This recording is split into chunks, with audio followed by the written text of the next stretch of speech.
Hey, what's up everybody? It's Joe from Gadgetry Tech, and today we are going to talk about the new Sennheiser HD620S. This is a closed back $350 headphone from Sennheiser. No onboard electronics, no anything. It's just a fully passive headphone like their other legendary stuff they've released before. So I'm going to talk about a few things with this. This review is going to be a bit on the longer side for just being focused on one headphone. But I will have chapters because I want to make some comparisons to the other Sennheiser products as well as multiple closebacks under $500 because I want to, in detail, explain how I think this compares from a lot of stuff I own and have listened to. So this was not sent to me for review. I purchased this just like all of the other Sennheisers here, excluding the 800S, which was loaned to me by the headphones.com team because they are frankly just super nice people.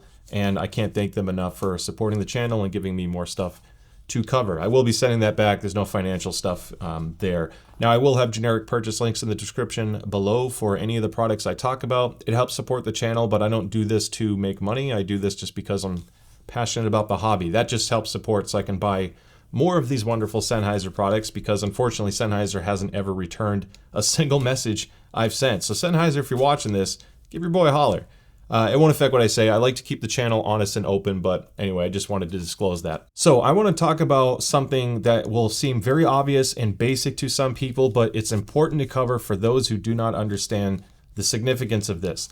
This is a closed back headphone, meaning it is sealed. The nature and design of a closed back headphone is to trap the sound inside your head while also rejecting a lot of the sound outside of your head. This is more like a form factor choice, almost like picking a desktop computer versus a laptop. They're both good for their own reasons. Now, typically a closed back is a negative impact on sound quality. At least it depends, of course. It's not exclusively bad or better.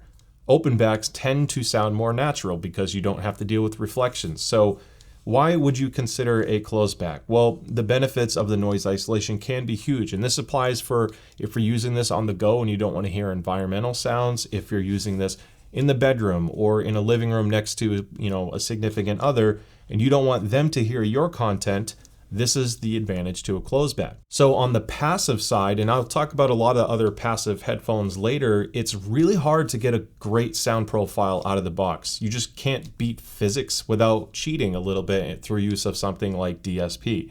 So that means you could do EQ to this to fine tune it to your sound profile of choice. That way you still benefit from the closed back nature. Or when you have headphones like the Odyssey Maxwell, which is probably being blocked by these, but I'll talk about it after. That uses onboard DSP to apply EQ. It's kind of like circumventing some of the analog nature of this, but it's just a matter of being okay with how it comes out of the box versus what your goals are and weighing pros and cons of closed versus open. Now, I'll probably butcher the name, but this uses a 42 millimeter driver from their Tullamore factory in Ireland.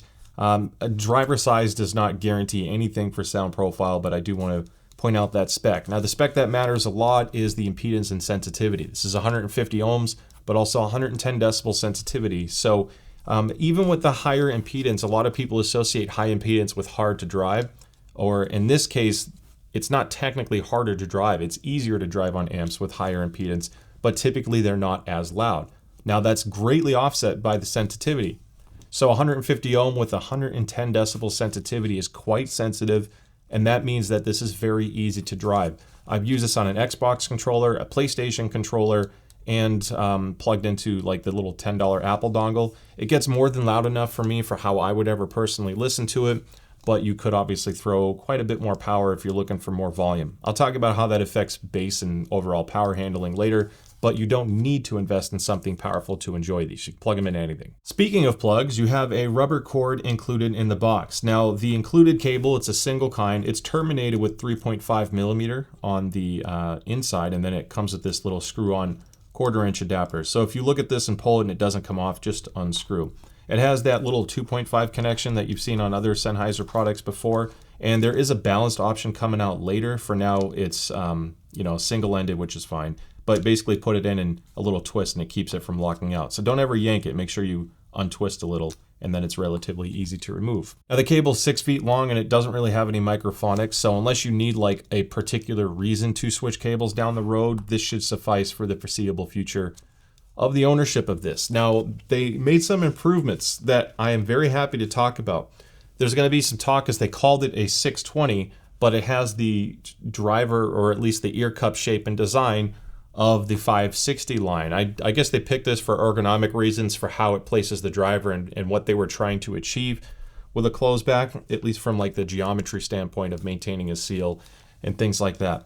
I started creating my own database to track all of the clamp force in addition to pads and weight of headphones, because clamp force is such an important thing and I wanted to accurately track it. And I'm pleased to say that this does have a slightly lower clamp force than the 560S. Now there's a perceived clamp force change, making this feel even lighter because the pad compliance is excellent. These are pleather pads. It's a leatherette, a synthetic material, but they are very, very soft, very compliant. And as you can tell, they are huge as well. They're quite deep and they're large enough to fit most ears. As far as the leatherette goes, there are some pros and cons to this. Now, the reason why you see leather or leatherette or stronger, I guess, more sealant materials like these are because you need a seal for a closed back to work properly, at least for the most part. They have to be designed for a certain material, and they do this to help with bass extension and also for noise isolation. The noise isolation on these are quite nice. It's significantly better than something like the Sundara Closed or the HER9 from Hi-Fi Man, and I also get better passive noise isolation than the new 770 Pro X limited edition that came out recently. So these do a good job of blocking it. Now there's no microphonics, like I said, so overall, as sealed as it is very comfortable to wear. You do have to deal with some heat buildup anytime you have a leatherette pad, but because the cups are so large, the buildup isn't that bad. The slightly lighter clamp and more compliant pads mean you can wear glasses with these. You might lose a little bit of the seal depending on your frame or head shape, but overall it's fairly tolerable to that. I also like this little dip that they have on the headband. This is a really important feature because it relieves stress. The highest pressure point on a headband is typically that top dead center. It's not just convenient for people who wear baseball caps for a YouTube video, but it helps for putting it on a hook without, ruining the pad.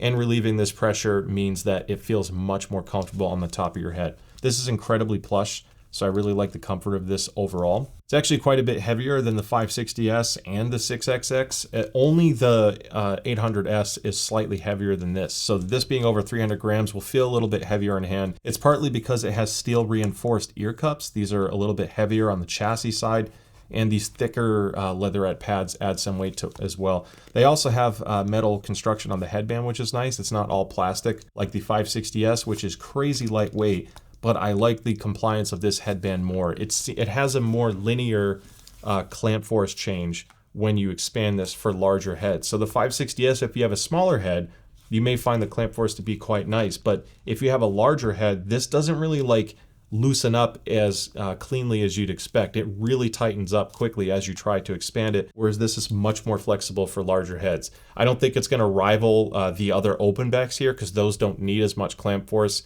to get the sound quality they're looking for, but for a closed back, I find the comfort to be excellent. So I want to talk about the sound quality of this from an objective or measured side first, because it takes my opinion out of it, and at least it helps explain how my rig hears it. Now, rigs are just like human heads and ears because they're trying to simulate a head and ear. Because there are different rigs out there, there's different simulations and you get different measurements as a result. So I only say this because if you use my measurement and then compare it to someone else's BK5128 measurement or B&K, that is not going to directly translate whatsoever. And this headphone actually changes quite a bit depending on position of your head and overall seal performance, so you have to extend the headband just right.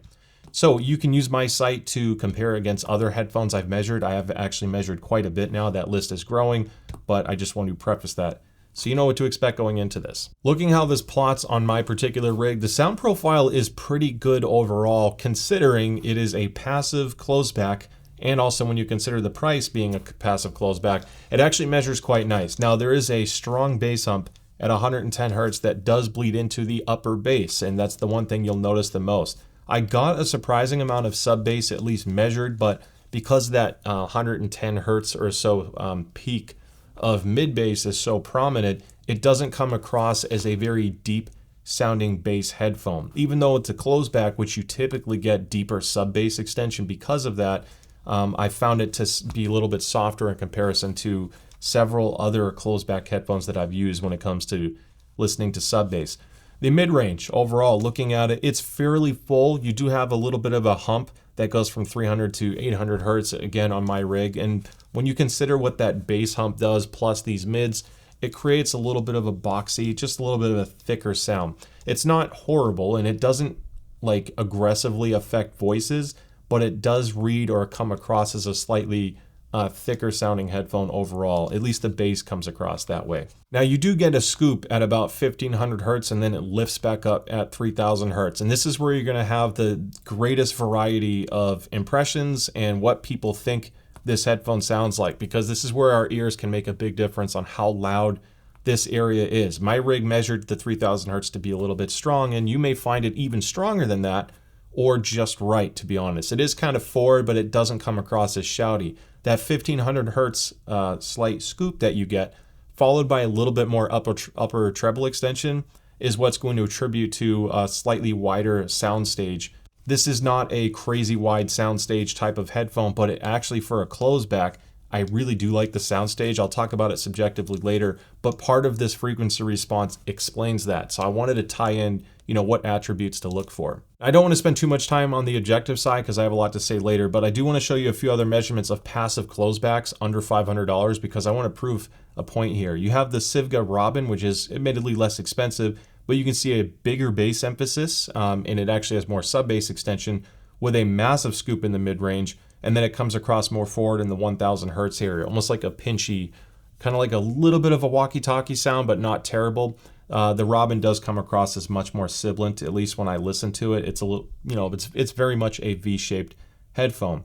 One of my favorite affordable closebacks under 500 that I've been trying lately is the Rode TH100M. The 100M has the microphone and it actually has slightly different ear cups, which boosted bass a little. And it measures quite nice, but it won't sound as lively or dynamic. We'll get into that afterwards.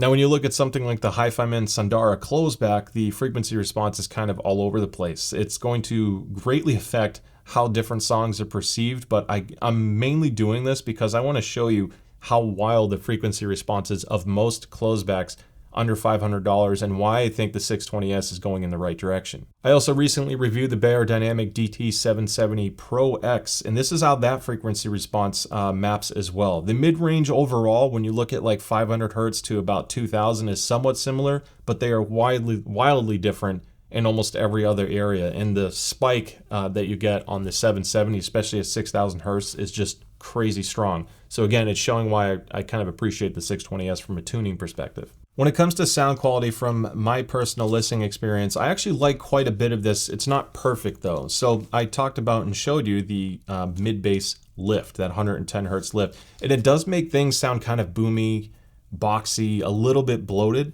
but not as bad as many other closebacks in this price. So again, I want to preface that. I prefer to EQ that down a bit personally, but I was surprised on the side of bass, it doesn't like being pushed overly hard in the sub-bass region. I thought I could kind of really give it some emphasis because even some of their open back Sennheiser products, most of these have a surprising amount of sub-bass extension, even if you boost it a little bit. Obviously, we're trying to listen to safe listening volumes, and typically a closeback will have an even easier time extending in those low frequencies because of acoustic load, and the driver tends to get more power handling that way. This particular headphone is vented, so you're not getting all of those benefits. It's not like it's a semi-open. It is a sealed and closed back headphone, but that vent was designed more for comfort. You don't have that plunger effect when you put the headphone on.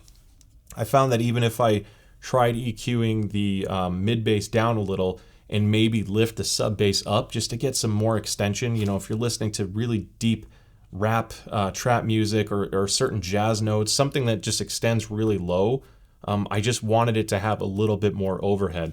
Ironically, the Beyerdynamic 770 Pro X, it didn't sound great out of the box. Honestly, it was almost unlistenable to me without EQ, and I said that in that review. But that driver has a pretty high overhead for power handling, so you can kind of EQ the bass up quite a bit if you're chasing that.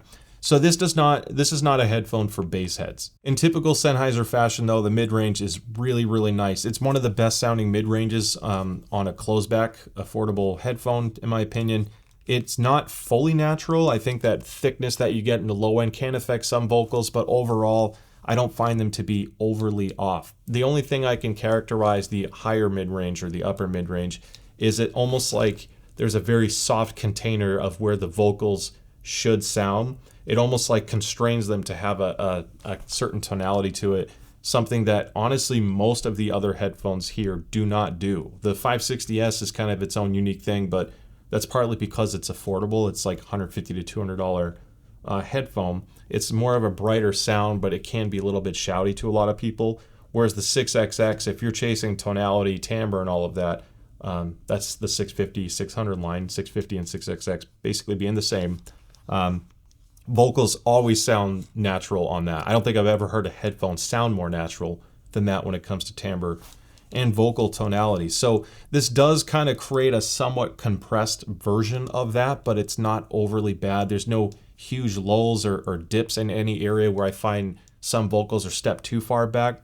They're definitely present enough. You can just tell they're just being tweaked slightly. Again, depending on the tone or depth of that person's voice too. It really depends on how high pitched or deep their voice is. As shown in the graphs, that 3000 hertz thing can be a little bit harsh for some. I really didn't find it too bad. It just, again, depended what I listened to. And I think that everything that follows that is excellent. Like the slight recess in the 4 to 6K region means I can pretty much listen to anything I want without having any kind of a spike syndrome, if you will. You know, anytime you make like that wince face, if you're listening to it at moderately loud volumes, you know, within safe limits, if it has these spikes, and that's where some of the other headphones I mentioned earlier have issues with, you start turning it down, it's greatly reducing your enjoyment of the music, and the 620S doesn't have any of that.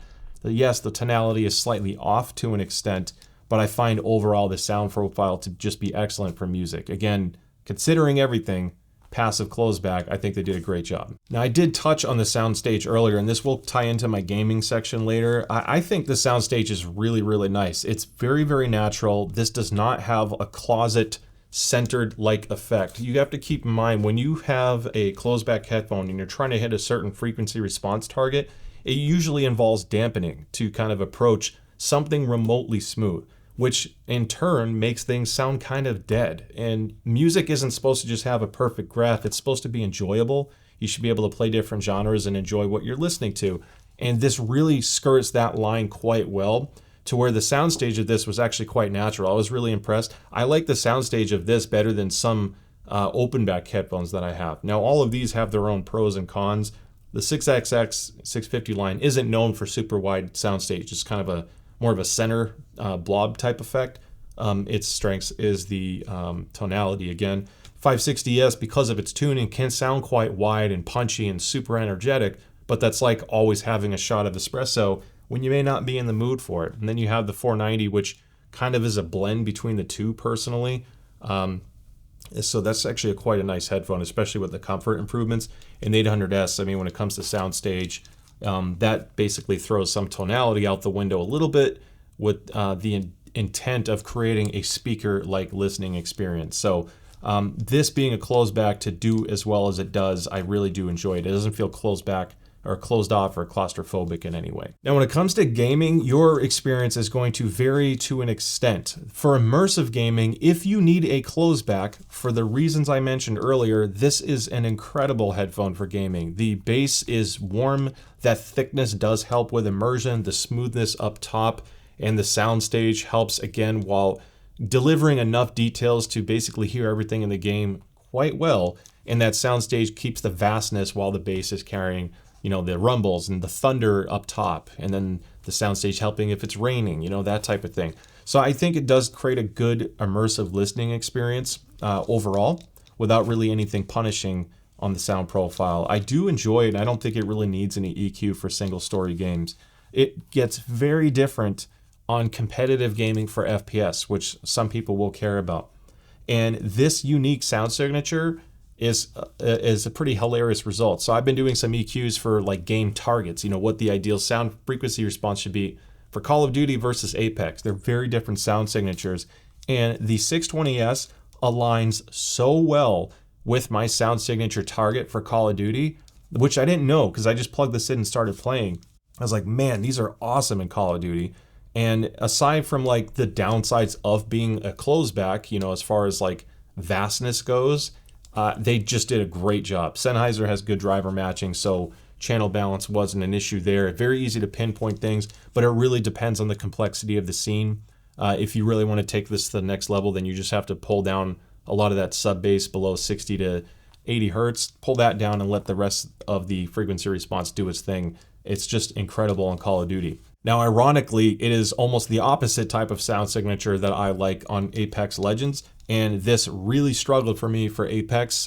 Anytime there is an explosion, whether you're, the game effects for immersive reasons, or you're throwing grenades, you're cracking shields, anytime the scene gets chaotic, it completely overpowers footsteps and spatial awareness for where people are. So I released a video on Apex. Check out my channel. If you are getting this and you like all the other things I talked about, but you want to play competitively on Apex, just do EQ. And this does apply towards other games. I didn't think it needed as much in Siege or Valorant, but on Apex, I definitely had to tweak it quite a bit to enjoy it. So overall, it's a pretty good headphone for gaming. Again, considering the pros of being a closeback, it blocked out all my PC fan noise, which is a huge win, because as good as a lot of these open backs are, if you're competing with high noise floor, it doesn't matter how good they are if you have a fan noise the whole time. You're not going to hear the subtle details that you might be chasing. It is time for some real talk, because I have a lot of closebacks in my possession.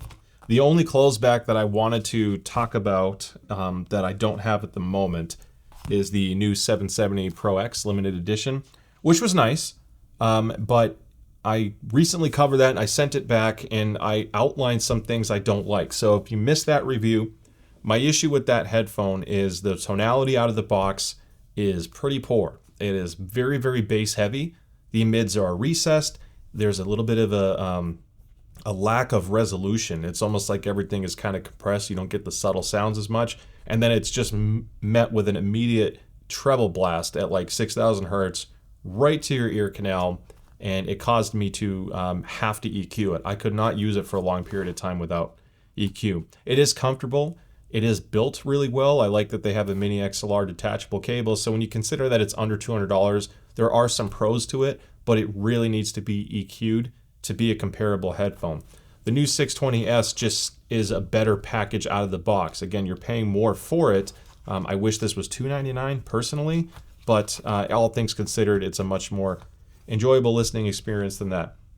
Now the the Hi-Fi-Man Sundara closeback has to have EQ. This is a closeback planar. They usually don't play well together without some significant work. And the performance of this is just really wonky. It's all over the place depending on what you listen to. Some things can sound really cool and great, maybe orchestral music, but for a lot of other things, it's immediately apparent where its shortcomings are. Overall, it's pretty comfortable, and when it came out at over $300, it was a little bit of a tough sell. It's down to $150 now, so if you want like really strong sub bass, this can be EQ'd to produce quite a bit of sub bass. So if you want that low frequency extension, maybe still consider the Sundara, but again, that's only if you can EQ it. That not so much needing it.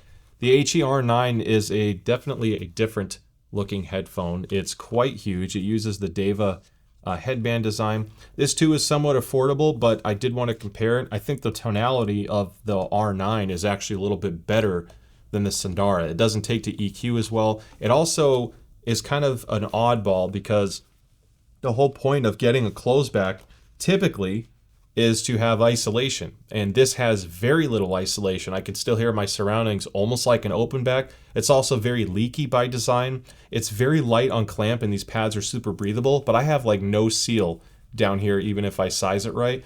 So greatly affected by how it fits you, and because it's so leaky, to me, I'm not getting why I would want a closeback in the first place. And open backs are just so much better if you can afford that type of design.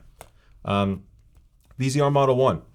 Frequency response is very different than all of these. I talked about this in a lot of videos. If you're new to the channel, this is much a bass thick headphone, and it is way more boxy. It carries into the 300 plus hertz region with very strong emphasis, followed by some scoop mids. Their new hybrid pads that just came out helped a lot with boosting some of the upper frequencies to make it a better headphone overall. This images the best I've heard on a closeback. The Soundstage, because of their little baffle that they put on it, it basically shapes frequency response to hit your ear at a certain timing. that helps with imaging and Soundstage and all that. So they're really good for competitive FPS because of it, but they need a lot of EQ on the music side. This arguably is closer to the hi-fi products when it comes to music production than it is the Sennheiser products or the Rode. Then you get into the NTH-100M. This is a little bit of a sleeper headphone. Now I'll be covering this soon in a full review. It's not perfect. The ear cups are kind of small, but they're pretty comfortable. It's breathable. It has like this everlasting cooling effect, which I really like if you're playing in a hot environment.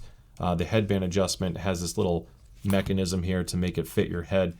I think that the tonality of this is the only one that I've heard under 500 that can go toe-to-toe with the 620S. This has a really nice sound signature out of the box. Now, if I had to compare it to pros and cons, this just sounds a little bit more dull, a little bit more lackluster. The sound profile is safe, it's very smooth, doesn't have any odd coloring to the sound as far as vocals go or anything like that, but it doesn't sound as revealing or energetic. And depending on which version of this, if you had the older 100 without the microphone, it had different pads and even less bass, and the bass just sounded somewhat anemic and limp, not as dynamic or punchy or musical. I know it's a stupid term to use, but when you listen to music, you expect a certain level of liveliness.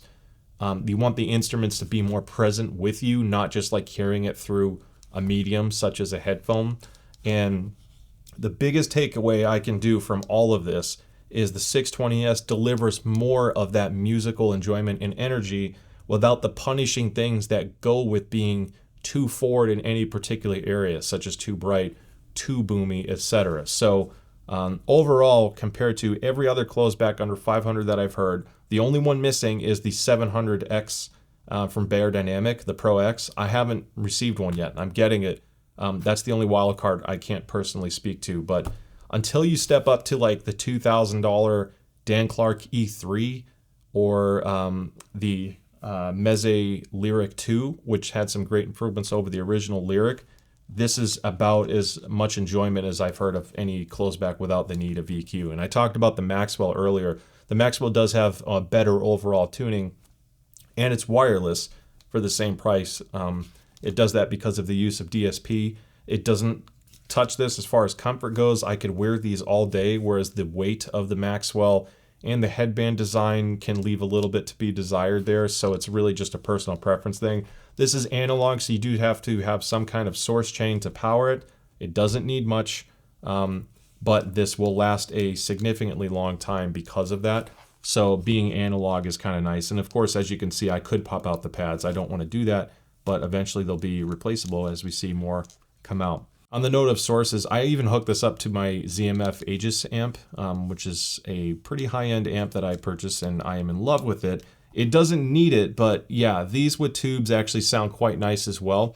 So they do scale to an extent. I didn't find them to be like drastically more resolving. Like the 6XO line from Sennheiser scales better, but you can get quite a bit of enjoyment with these with quite a variety of gear. I don't think you need it, but overall pretty solid performance. This to me is a very important product. I wish it was a little bit cheaper, but overall I'm very, very pleased with it. I actually see myself using this quite a bit when I do want the sound isolation properties, because it is quite comfortable.